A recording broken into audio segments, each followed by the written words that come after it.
Good morning dear students.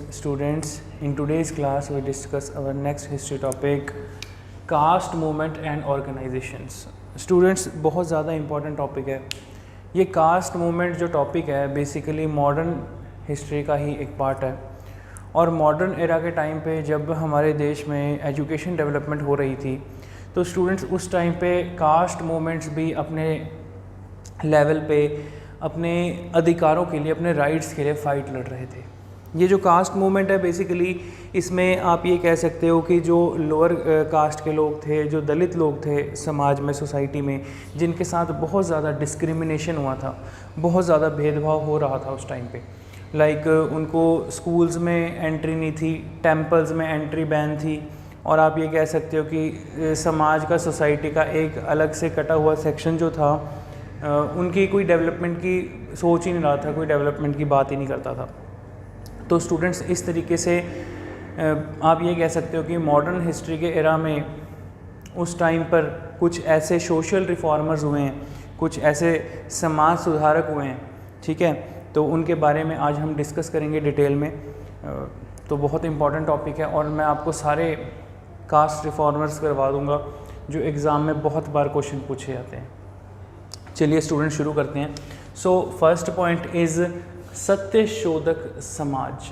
Satyashodhak Samaj is very very important students, very very important. ये आप मान के चलो लगभग 150 एग्ज़ाम में पूछा जा चुका क्वेश्चन है। तो सत्यशोधक समाज जो स्टूडेंट्स ये आप टर्म पढ़ रहे हो, तो ये एक समाज सुधारक थे ज्योतिबा फूले, ठीक है जी। कौन थे? Jyotiba Phule. Very very important, इनका क्वेश्चन बहुत बार पूछा जाता है, नाम पूछा जाता है एग्ज़ाम में कि सत्य शोधक समाज के फाउंडर कौन हुए हैं? Answer is Jyotiba Phule. कहाँ पर थे? महाराष्ट्र में। तो स्टूडेंट्स बेसिकली महाराष्ट्र में एक बार ऐसी सिचुएशन थी कि जो लोअर कास्ट के लोग थे उनको स्कूल में पढ़ने तक की इजाज़त नहीं थी। मीन्स उनको इतनी फ्रीडम नहीं थी कि वो राइट टू एजुकेशन ले सकें, वो अपने लिए कुछ कर सकें। तो जब ज्योतिबा फूले ने देखा कि सोसाइटी में जो सप्रेस क्लास लोग हैं उनके साथ ऐसा हो रहा है, ठीक है, तो ज्योतिबा फूले खुद भी सप्रेस क्लास सोसाइटी से ही आते थे। तो इन्होंने अपने समाज को, अपनी सोसाइटी को अपलिफ्ट करने के लिए जो मूवमेंट चलाई उसका नाम था सत्यशोधक समाज। तो स्टूडेंट्स सत्यशोधक समाज कब स्टार्ट हुआ था? 1873 में, 1873। तो ज्योतिबा फूले की वाइफ थी, ठीक है, सावित्रीबाई फूले, सावित्रीबाई फूले, ठीक है। तो सबसे पहले ज्योतिबा फूले अपनी वाइफ को ही पढ़ाते हैं अपने घर पे, ठीक है। उस टाइम पे इतनी ज़्यादा बुरी हालत थी कि वुमेंस को कोई राइट ही नहीं था कि वो एजुकेशन ले सकें। और कोई भी अगर लड़की, कोई वुमेन, कोई फीमेल घर से बाहर पढ़ने जाती थी, घर से बाहर पढ़ने के लिए निकलती थी, तो पूरा का पूरा समाज उसको एक अलग नज़र से देखता था। तो इन सब चीज़ों को ख़त्म करने के लिए ज्योतिबा फूले ने सबसे पहले अपनी वाइफ को एजुकेट किया। अपनी वाइफ को घर पे पढ़ाते हैं, ठीक है, खुद भी एजुकेशन लेते हैं, अपनी वाइफ को घर पे पढ़ाते हैं और उसके बाद अपने लेवल पे एक स्कूल शुरू करते हैं कि जहाँ पर सभी जो डिप्रेस्ड क्लास के लोग हैं, जो लो कास्ट के लोग हैं, उनको फ्री में पढ़ा सकें। तो स्टूडेंट्स बहुत बड़ी मूवमेंट थी, ठीक है जी। तो जो ज्योतिबा फूले थे इन्होंने एक बुक लिखी थी, बुक का नेम था गुलामगिरी। वेरी वेरी इंपॉर्टेंट, ये क्वेश्चन बहुत बार एग्जाम में रिपीट हुआ स्टूडेंट्स। गुलामगिरी बुक के ऑथर कौन है? ज्योतिबा फूले, ठीक है जी। और जो गुलामगिरी बुक थी उसमें इन्होंने बेसिकली वही सप्रेस क्लास सेक्शन की बात कही गई है, ठीक है। नाम से पता चल रहा है गुलामगिरी बुक किस चीज़ के ऊपर बात करती है, ठीक है। एक गुलामगिरी बुक थी और एक बुक और थी सार्वजनिक सत्य धर्म पुस्तक, सार्वजनिक सत्य धर्म पुस्तक। तो स्टूडेंट्स ये दो बुक्स हैं जो ज्योतिबा फूले ने लिखी हैं, ठीक है। कहीं कहीं पे आपको ज्योतिबा फूले का नेम अलग भी लिखा, ये भी लिखा मिल सकता है, इनका नेम ज्योति राव फूले, ठीक है जी। इनको ज्योतिबा फूले भी कहते थे और इनका नेम ज्योति राव फूले भी था, ठीक है। Very important question students. तो आपको पता होना चाहिए कि ज्योतिबा फूले जो थे वो समाज में किस चीज़ के खिलाफ लड़ रहे थे। वो एक बुराई, एक आप कह सकते हो ऐसी सोसाइटी की एक ईविल जो समाज में एक सेक्शन को पढ़ाई लिखाई की फ्रीडम नहीं प्रोवाइड कर रहा था, ठीक है, कि क्या किसी का राइट नहीं है एजुकेशन लेना, क्या उनको अधिकार नहीं था पढ़ना। तो इसलिए ज्योतिबा फूले खुद एजुकेट होते हैं, अपनी वाइफ को एजुकेट करते हैं और उसके बाद जो है वो सोसाइटी में एजुकेशन स्प्रेड करते हैं। And second thing students, they fight against brahminical dominance. तो समाज में आप ये कह सकते हो कि जो अपर कास्ट लोग थे वो बहुत ज़्यादा सप्रेस क्लास लोगों को दबा के रखते थे। स्पेशली इनकी जो फाइट थी वो ब्राह्मणिकल डोमिनेंस के खिलाफ थी, ठीक है जी। जो ब्राह्मण आप कह सकते हो कि हायर सोसाइटी के जो लोग थे, ठीक है, वो बहुत ज़्यादा दलितों के ऊपर अत्याचार, ठीक है, उनके साथ भेदभाव, डिस्क्रिमिनेशन, उनको टेंपल में एंट्री से बैन करना, ये सब चीज़ों के खिलाफ उन्होंने फाइट लड़ी थी, ठीक है। And liberate the lower caste people by educating them. और उनका ये मानना था कि जो लोअर कास्ट, जो लोअर सेक्शन के लोग हैं वो कैसे आज़ादी ले सकते हैं इन सब कुरीतियों से, इन सब बैड रिचुअल से, अगर वो लोग एजुकेशन ग्रहण करते हैं, अगर वो लोग एजुकेटेड बनते हैं तो ऑटोमेटिकली समाज से ये बुराइयां चली जाएंगी, ठीक है। तो बहुत इंपॉर्टेंट है स्टूडेंट्स, ऐसे ही करते हम सारे जो इम्पॉर्टेंट कास्ट रिफॉर्मर हैं वो डिस्कस करेंगे, ठीक है। सो ये इंपॉर्टेंट पॉइंट नोट कर लीजिए आप, ठीक है। ज्योतिबा फुले कहाँ से थे? महाराष्ट्र से। ज्योतिबा फुले ने कौन सी बुक लिखी थी? गुलामगिरी एंड सार्वजनिक सत्यधर्म पुस्तक। ज्योतिबा फुले की वाइफ का नेम क्या था? सावित्री बाई फुले, वो भी एक बहुत बड़ी कास्ट रिफॉर्मर, सोशल रिफॉर्मर्स थी, ठीक है। और सबसे इम्पॉर्टेंट पॉइंट, सत्यशोधक समाज जो है वो कब बना था? 1873 में इन्होंने, ठीक है, मूवमेंट स्टार्ट की थी और ये महाराष्ट्र से बिलोंग करते हैं। सारे इंपॉर्टेंट पॉइंट है स्टूडेंट्स, नोट कर लो, टेक योर टाइम। हाँ जी students, so now see here, next is very very important, temple entry movement. Students जो टेम्पल एंट्री मूवमेंट थी ये कहाँ पर हुई थी? केरला में, ठीक है जी। नाम से ही पता चल रहा है टेम्पल एंट्री मूवमेंट किस चीज़ को लेके है कि जो सप्रेस क्लास लोग हैं, जो सोसाइटी का डिप्रेस्ड सेक्शन है, उन लोगों को पुराने ज़माने में टेम्पल्स में भी एंट्री बैन थी, ठीक है। तो उनकी एंट्री के लिए मूवमेंट चलाई थी। टेम्पल एंट्री मूवमेंट कहाँ पर चलाई थी? केरला में। और किसने चलाई थी? आंसर इज़ श्री नारायण गुरु ने, ठीक है जी, Shri Narayan Guru. Next is very very important, Bahujan Samaj, ठीक है। आपको पता भी होना चाहिए इस नाम से एक पार्टी भी है, बहुजन समाज पार्टी। तो बहुजन समाज ये जो मूवमेंट है ये कब स्टार्ट हुई थी? 1910 में, 1910 में। कहाँ पर? Satara district, Satara district of Maharashtra, ठीक है। महाराष्ट्र में सतारा डिस्ट्रिक्ट, ठीक है स्टूडेंट। हमने पहले भी पढ़ा हुआ है कि जो सतारा है इसको अंग्रेज़ों ने बाय डॉक्ट्राइन ऑफ लैप्स जो है वो अडॉप्ट कर लिया था, अपने एक्वायर कर लिया था एडमिनिस्ट्रेशन के अंडर, ठीक है जी। तो सतारा डिस्ट्रिक्ट में महाराष्ट्र में बहुजन समाज नाम की मूवमेंट चलाई थी। किसने? मुकुंद राव पाटिल ने। Very very important, Mukund Rao Patil, ठीक है। एग्जाम में स्टूडेंट्स क्वेश्चन आ सकता है। Next is self respect movement. ये तो बहुत ज़्यादा इंपॉर्टेंट है स्टूडेंट्स। सेल्फ रिस्पेक्ट मूवमेंट नाम से ही पता चल रहा है, ठीक है जी। जो सेल्फ रिस्पेक्ट मूवमेंट है ये मद्रास में शुरू हुई थी स्टूडेंट्स। किसने की थी? ई.वी. रामास्वामी ने। बहुत बार इनका क्वेश्चन एग्जाम में आया हुआ है, E V. Ramaswamy. Very very important, very very important. E V. Ramaswamy ने मद्रास में सेल्फ रिस्पेक्ट मूवमेंट चलाई थी। तो स्टूडेंट्स ये किस चीज़ को लेकर थी? बेसिकली आप ये कह सकते हो कि oppose to the exploitation of lower section, ठीक है। जो हमारे सोसाइटी में बहुत ज़्यादा जो एंटी ब्राह्मण मूवमेंट इन्होंने चलाई थी, लाइक जो लोअर सेक्शन के ऊपर जो बहुत ज़्यादा उनके साथ भेदभाव, डिस्क्रिमिनेशन होता था, उस चीज़ के खिलाफ ई.वी. रामास्वामी ने लड़ाई लड़ी थी, ठीक है। अपने लेवल पे मूवमेंट चलाई थी। लड़ाई in the sense not a particular war, means एक आप कह सकते हो कि शांतिपूर्वक एक मूवमेंट चलाना, एक आंदोलन करना एक किस्म से, ठीक है। बहुत इंपॉर्टेंट पॉइंट है। तो जो ई.वी. रामास्वामी थे बेसिकली स्टूडेंट्स, ये बहुत बड़े लेवल पे एंटी ब्राह्मण मूवमेंट चला रहे थे और ये अपोज करते थे लाइक मैरिज विदाउट प्रीस्ट। कहते जी इस चीज़ के ये इस चीज़ को एडवोकेट करते थे और अपोज करते थे कि कोई भी अगर शादी हो रही है तो उसमें प्रीस्ट का क्या काम है, ठीक है। तो इस टाइप से साउथ इंडिया में इन्होंने बहुत, मद्रास में बहुत बड़े लेवल पे मूवमेंट चलाई थी सेल्फ रिस्पेक्ट मूवमेंट के नाम से। Next very very important, Harijan Sevak Sangh, Harijan Sevak Sangh. तो हरिजन जो वर्ड है ये डिप्रेस क्लास लोगों को किसने दिया था? महात्मा गांधी जी ने। महात्मा गांधी जी कहते हैं कि कोई भी जो लोअर सेक्शन के लोग हैं उनको किसी गलत वर्ड से नहीं बुलाएगा, ठीक है। सोसाइटी में हमें कोई राइट नहीं है कि हम किसी को भी कोई गलत नेम से प्रोनाउंस करें, किसी का गलत नेम लेके किसी को बुलाएं, ठीक है। तो हरिजन सेवक संघ जो है 1932 में पुणे में, कहाँ पर हुई थी स्टूडेंट्स? ये पुणे में इस मूवमेंट की शुरुआत हुई थी। किसने की थी? महात्मा गांधी जी ने।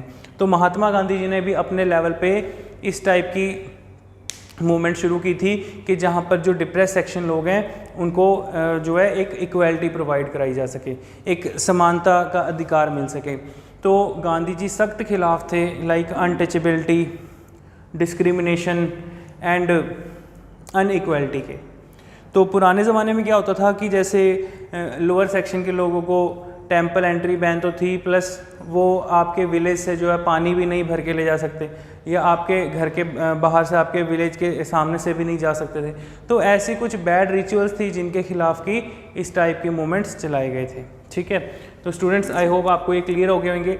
बहुत इंपॉर्टेंट है ये वाला क्वेश्चन, बहुत बार एग्जाम में पूछा जा चुका है। ये वाला क्वेश्चन बहुत इंपॉर्टेंट है, महात्मा गांधी जी ने कौन सी मूवमेंट चलाई थी, ठीक है, फॉर कास्ट अपलिफ्टमेंट के लिए। आंसर इज हरिजन सेवक संघ, ठीक है जी। कब शुरू हुई थी? 1932 में। Self respect movement, EV Ramaswamy. EV Ramaswamy is related with self respect movement, ठीक है। बहुजन समाज, मुकुंदराव पाटिल। तो ये क्वेश्चन जो है आपके सामने एमसीक्यू की फॉर्म में स्टूडेंट्स, आप ये कह सकते हो मैच द कॉलम के फॉर्म में भी पूछा जा सकता है। टेंपल एंट्री मूवमेंट, एक साइड पे आपके सामने 4 इस तरीके से अलग अलग मूवमेंट्स लिख दी जाएंगी, और आप कह सकते हो कि ऊपर नीचे शफल करके आपके सामने किसने मूवमेंट शुरू की थी उनके नेम लिख दिए जाएंगे। तो इस तरीके से क्वेश्चन भी एग्ज़ाम में पूछा जा सकता है, ठीक है। सो आई होप ये आपको क्लियर हो गया होगा। Take your time, note down these points. हाँ जी students, now come to the next point. So next is tribal movements revolt. Students ये जो ट्राइबल मूवमेंट्स थी ये क्या थी, इसके बारे में अब हम डिस्कस करते हैं। तो बेसिकली स्टूडेंट्स, जब ब्रिटिशर्स हमारे देश में बहुत ज़्यादा एक्सप्लॉयटेशन कर रहे थे, जब आप ये कह सकते हो कि जो हमारी कंट्री में मिलने वाले मिनरल एंड रिसोर्सेज थे उनका बहुत ज़्यादा मिसयूज़ कर रहे थे, एक्सप्लॉयटेशन कर रहे थे, तो उस टाइम पे उनके ख़िलाफ़ बहुत सारे ट्राइबल रिवोल्ट्स भी हुए थे। आप लोगों ने 1857 का रिवोल्ट तो पढ़ा ही, लेकिन उसके अलावा और भी बहुत सारे रिवोल्ट थे। उसके अलावा और भी बहुत सारे ऐसे पीजेंट्स रिवोल्ट्स, ऐसे ट्राइबल रिवोल्ट्स हुए कि जिनके बारे में अभी हम डिस्कस करेंगे। तो ये रिवोल्ट्स क्यों हुए? ट्राइबल रिवोल्ट का मतलब क्या है स्टूडेंट्स? बेसिकली जो लोग एक अपने ट्राइब में, जो आप कह सकते हो जो पिछड़ी जनजातियाँ हैं, जो शेड्यूल्ड ट्राइब में आते हैं जो लोग, तो उनके समूह के लोगों ने जो अंग्रेज़ों के ख़िलाफ़ जो बगावतें की उनको ट्राइबल रिवोल्ट्स में हम काउंट करते हैं। जैसे कि एग्ज़ाम्पल ले लो स्टूडेंट्स कि जो ट्राइबल लोग हैं ये ट्राइबल लोग जल, जंगल और ज़मीन से जुड़े हुए लोग हैं। आप ये देख सकते हो आज भी हमारी कंट्री में बहुत सारी ट्राइबल्स रिलेटेड प्रॉब्लम्स हैं जिनके साथ गवर्नमेंट जो है टैकल कर रही है उन प्रॉब्लम्स को। तो ये जो जल, जंगल और ज़मीन वाली बात है तो ये ट्राइबल्स लोगों के लिए है, इसीलिए गवर्नमेंट बहुत सारी ट्राइबल लोगों के लिए स्कीम्स लॉन्च करती है, उनको बेनिफिट्स प्रोवाइड करती है, लेकिन ग्राउंड लेवल पे उनको उन चीज़ों के बेनिफिट नहीं भी मिल पाते हैं, ठीक है। That's a secondary point. इस पॉइंट को समझते हैं हम। तो बेसिकली जब अंग्रेज़ों ने, ब्रिटिशर्स ने इतने सारे रिसोर्सेज का मिसयूज़ करना शुरू किया और जो ट्राइबल एरियाज़ थे, जो जंगलों के बीच में जो लोग रहते थे, उन जंगलों को जाके भी अंग्रेज़ों ने एक्सप्लॉइट करना शुरू किया और वहाँ पर भी लोगों को ज़बरदस्ती, आप कह सकते हो जो पीजेंट्स थे, जो फार्मर्स थे, उनको ज़बरदस्ती एक्सप्लॉइट करना शुरू किया। तो उन्होंने अंग्रेज़ों के ख़िलाफ़ आवाज़ उठाई। तो स्टूडेंट्स देखो, रामपा रिबेलन किसने किया था? अलारी सीताराम राजू ने। अलारी सीताराम राजू कहाँ के थे? आंध्रा के, ठीक है। आंध्रा प्रदेश में रामपा रिबेलन हुआ था। बेसिकली स्टूडेंट्स अंग्रेज़ों ने आंध्र प्रदेश की कई सारी प्लेसेस पे ठीक है, इतनी आप कह सकते हो माइनिंग वगैरह ये सब कुछ प्रोसेस करना।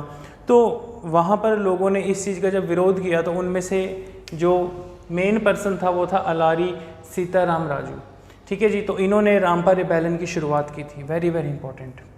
नेक्स्ट है स्टूडेंट्स भील राइजिंग। अब आप सबको भील नाम ये शब्द जो है वो समझ में आ गया होगा कि जो भील जाति के लोग होते हैं वो ट्राइबल लोग होते हैं, वो जंगलों में रहते हैं, ठीक है जी। उनको सोसाइटी समाज से कुछ भी लेना देना नहीं होता। अब जब अंग्रेज़ों ने इंडिया में इन ट्राइबल लोगों को जब एक्सप्लॉइट करना शुरू किया तो इनके ट्राइब्स ने इनके खिलाफ कई छोटे ऐसे रिवोल्ट लड़े। तो उनमें से एक थे भील राइजिंग। भील राइजिंग किसने किया था? गोविंद गुरु ने, ठीक है। गोविंद गुरु ने कहाँ पे किया था? राजस्थान। तो आपको पता होना चाहिए स्टूडेंट्स, राजस्थान एक ऐसी स्टेट है जहाँ पर मैक्सिमम ट्राइबल एरियाज़ हैं, ठीक है। जो भील ट्राइब है ये एमपी एंड राजस्थान में आपको मिलता है, ठीक है जी। एमपी और राजस्थान में ट्राइबल लोग मिलते हैं। अप्रॉक्सीमेट इन एंटायर इंडिया, लगभग सारे हिंदुस्तान में, सारे भारत में, हर स्टेट में कोई ना कोई ट्राइब्स हैं, कोई ना कोई ट्राइबल लोगों के ग्रुप्स हैं, except Haryana and Punjab. Students, Haryana और पंजाब दो ऐसी स्टेट्स हैं जहाँ पे कोई भी ट्राइबल ग्रुप नहीं है, कोई भी ट्राइब्स नहीं है, ठीक है। तो आपको ये पता होना चाहिए पंजाब और हरियाणा को छोड़ के लगभग इंडिया के हर स्टेट में कोई ना कोई ट्राइब, कोई ना कोई ट्राइबल ग्रुप है, ठीक है जी। नेक्स्ट है कुकी राइजिंग। कुकी राइजिंग किसने किया था? रानी गाइडिन्यू। अब जो रानी गाइडिन्यू थी ये कहाँ की थी? ये मणिपुर की थी। मणिपुर, नॉर्थ ईस्ट ऐसी जगह हैं जहाँ पे सबसे ज़्यादा ट्राइबल ग्रुप्स हैं, ठीक है जी।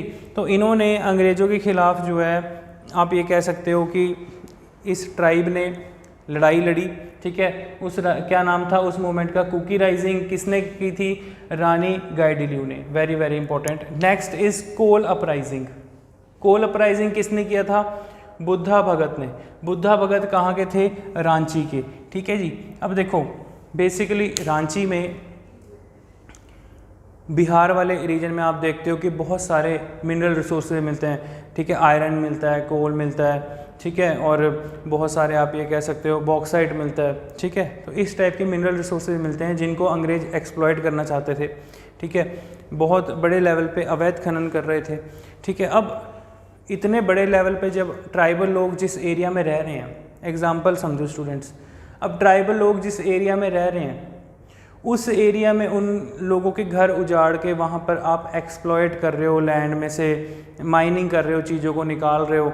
और फॉर एग्ज़ाम्पल अभी हम छोटा नागपुर की भी डिस्कशन करेंगे। छोटा नागपुर एक इतना बड़ा प्लेट्यू रीजन है स्टूडेंट्स, इतना बड़ा पठार इलाका है, ये लगभग 3 स्टेट्स को कवर करता है, ठीक है। झारखंड, उड़ीसा, छत्तीसगढ़, ये 3 स्टेट्स को कवर करता है छोटा नागपुर वाला रीजन।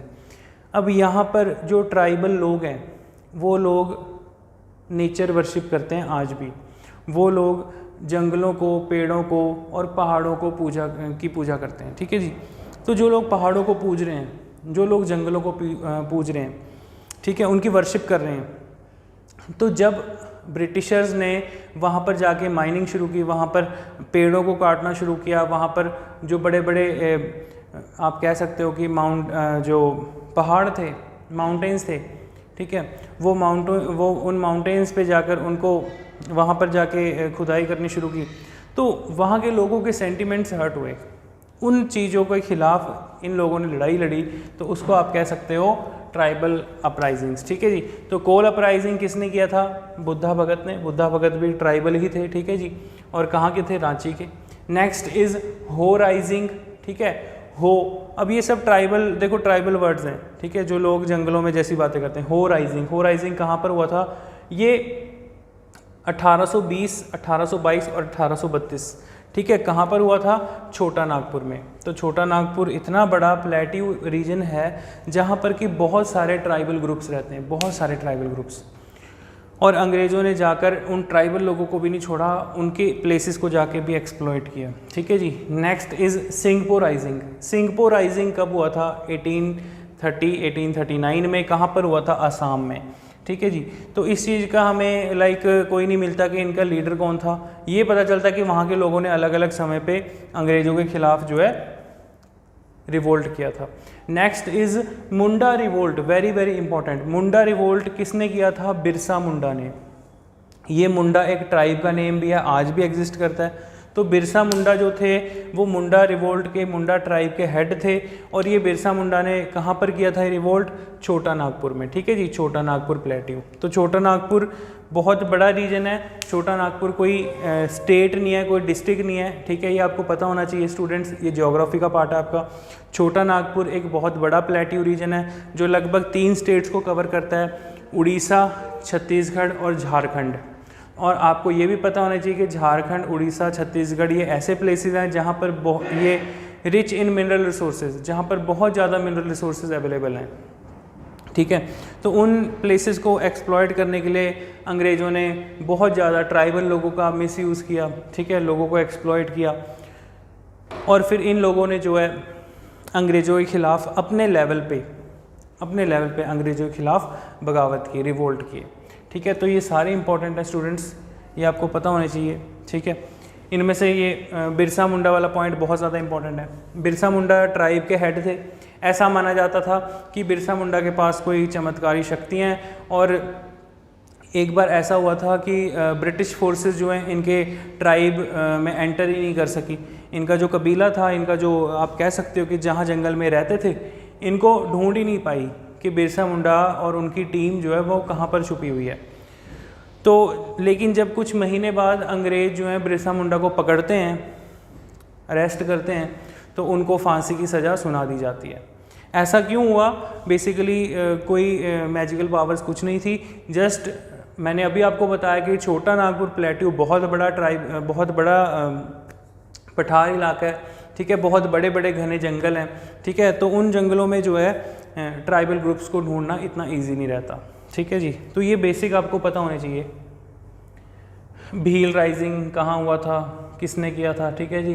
रामपा रेबेलियन कहाँ पर हुआ था, मुंडा रिवोल्ट कहाँ पर हुआ था, ठीक है। तो ये बेसिक सारे आप नोट कर लो, take your time. Okay students, so now come to the next point. Next is Muslim social religious reform. So जो ये मुस्लिम सोशल रिलीजियस रिफॉर्म हुए थे वो भी कई बार एग्ज़ाम में पूछे जाते हैं और हमको पता होने चाहिए। इसमें से 1-2 बहुत ज़्यादा इंपॉर्टेंट हैं। तो जो मुस्लिम सोशल रिलीजियस रिफॉर्म हुए थे ये बेसिकली समाज में मुस्लिम सोसाइटी के लोगों को अपलिफ्टमेंट करने के लिए थी, ठीक है। तो सबसे पहले देखते हैं, सबसे पहली है फ़िराज़ी मूवमेंट। स्टूडेंट्स, जो फ़िराज़ी मूवमेंट है कब हुई थी? 1804 में हुई थी, ठीक है जी। कहाँ पर हुई थी? फरीदपुर, बंगाल में, ठीक है। कहाँ पर हुई थी फ़िराज़ी मूवमेंट? बंगाल में। और इसके मेन फाउंडर कौन थे मूवमेंट के? हाजी शरीयतुल्लाह। हाजी शरीयतुल्लाह ने फ़िराज़ी मूवमेंट शुरू की थी बंगाल में, ठीक है, इंपॉर्टेंट है। तो बेसिकली ये जो मूवमेंट्स हुई थी सोसाइटी में, जो मुस्लिम कम्युनिटी के लोग हैं उनको इस्लामिक एजुकेशन को लेके, ठीक है, कि इंडिया में उनको प्रॉपर इस्लाम की स्टडी कराई जाए, ठीक है। उनके लिए आप ये कह सकते हो कि अरेबिक लैंग्वेज जो है उनको सिखाई जाए, ठीक है। ऐसे ही देखते हैं। एक नेक्स्ट मूवमेंट थी very very important, Deoband movement, ठीक है, बहुत इंपॉर्टेंट है, क्वेश्चन आया हुआ है। देवबंद मूवमेंट कहाँ पर हुई थी स्टूडेंट्स? देवबंद में ही हुई थी। ये कहाँ पर है? ये यूपी में है, उत्तर प्रदेश। उस टाइम पे यूनाइटेड प्रोविंस इसे कहते थे, ठीक है। तो इसके फाउंडर कौन थे? मोहम्मद काजिम नानूवटी। मोहम्मद काजिम नानूवटी। स्टूडेंट्स, ये जो देवबंद मूवमेंट है, ये देवबंद मूवमेंट स्पेशली इंडिया में इस्लामिक स्टडीज़ को लेके हुई थी। और देवबंद मूवमेंट जो है इसलिए हुई थी कि इंडिया में जितने भी मुस्लिम लोग हैं वो अपने बच्चों को इस्लामिक स्टडीज़ कराएं, ठीक है। उनके लिए स्पेशली इस्लामिक स्कूल्स ओपन किए जाएं जिनको मदरसे कहा गया, ठीक है। इस्लामिक स्कूल्स को मदरसा कहा जाता है, ठीक है, आपको बेसिक पता होना चाहिए। खैर, सो सबसे इम्पॉर्टेंट पॉइंट है, ये जो देवबंद मूवमेंट थी, ये मूवमेंट बहुत बड़े लेवल पे स्प्रेड होती है और ये एक ऑर्थोडॉक्स इस्लामिक स्टडीज़ को फॉलो करने के लिए, रेगुलेट करने के लिए बनाई जाती है, ठीक है जी, बहुत इंपॉर्टेंट है। Next is Aligarh movement, very very important, ये क्वेश्चन एग्जाम में पूछा गया है। अलीगढ़ मूवमेंट कहाँ पर हुई थी? अलीगढ़ यूपी में, उत्तर प्रदेश। इसके फाउंडर कौन थे? सर सैयद अहमद खान। ठीक है जी, सर सैयद अहमद खान ने बाद में अलीगढ़ मुस्लिम यूनिवर्सिटी भी बनाई थी, AMU। स्टूडेंट्स, जो सर सैयद अहमद खान थे ये मॉडर्न एजुकेशन को लेके बहुत ज़्यादा आप कह सकते हो उस टाइम पर लोकप्रिय हुए थे, फेमस हुए थे। इनका ये कहना था कि सोसाइटी में मुस्लिम्स को इंग्लिश एजुकेशन भी ग्रैस्प करनी ज़रूरी है। अगर वो लोग इंग्लिश एजुकेशन नहीं लेंगे तो समाज से, सोसाइटी से बहुत ज़्यादा पिछड़ जाएंगे। तो यही सबसे बड़ा कारण बनता है कि सर सैयद अहमद खान का बहुत बड़े लेवल पे कुछ मूवमेंट्स में विरोध भी करते हैं। जो देवबंद मूवमेंट हुई थी इसमें अलीगढ़ मूवमेंट का विरोध भी किया था। ठीक है, क्यों? क्योंकि ये कहते थे कि मॉडर्न एजुकेशन इस्लामिक बच्चों को सिखानी चाहिए। ठीक है, मॉडर्न एजुकेशन सीखेंगे तभी जाके उनकी सोसाइटी में डेवलपमेंट हो सकेगी। Next is Ahmadiyya movement. Ahmadiyya movement कब हुई थी? 1889 से 90 के बीच में। कहाँ हुई थी? फरीदकोट में। और इसके हेड कौन थे? मिर्ज़ा गुलाम अहमद। मिर्ज़ा गुलाम अहमद के नाम से अहमदिया मूवमेंट। ठीक है जी, इम्पॉर्टेंट है। तो जो अहमदिया मूवमेंट थी ये बेसिकली एक ऑर्थोडॉक्स इस्लामिक सोसाइटी में आप ये कह सकते हो कि इस्लामिक एजुकेशन को स्प्रेड करने के लिए थी। ठीक है, कि सोसाइटी में इनका इतना ज़्यादा नाम था मिर्ज़ा गुलाम अहमद का कि इन्होंने अलीगढ़ मूवमेंट को सप्रेस करने के लिए, दबाने के लिए लोगों को जागरूक किया था कि नहीं जी, वेस्टर्न एजुकेशन आप लोगों ने नहीं लेनी है, आप लोग सिर्फ इस्लामिक एजुकेशन के ऊपर फोकस करो। ठीक है, next is Ahrar movement. Ahrar movement कहाँ पर हुई थी? ये भी यूपी में हुई थी। और इसके फाउंडर कौन थे? Riza Khan and Ali brothers. तो इन लोगों ने भी अलीगढ़ मूवमेंट को सप्रेस करने के लिए मूवमेंट चलाई थी।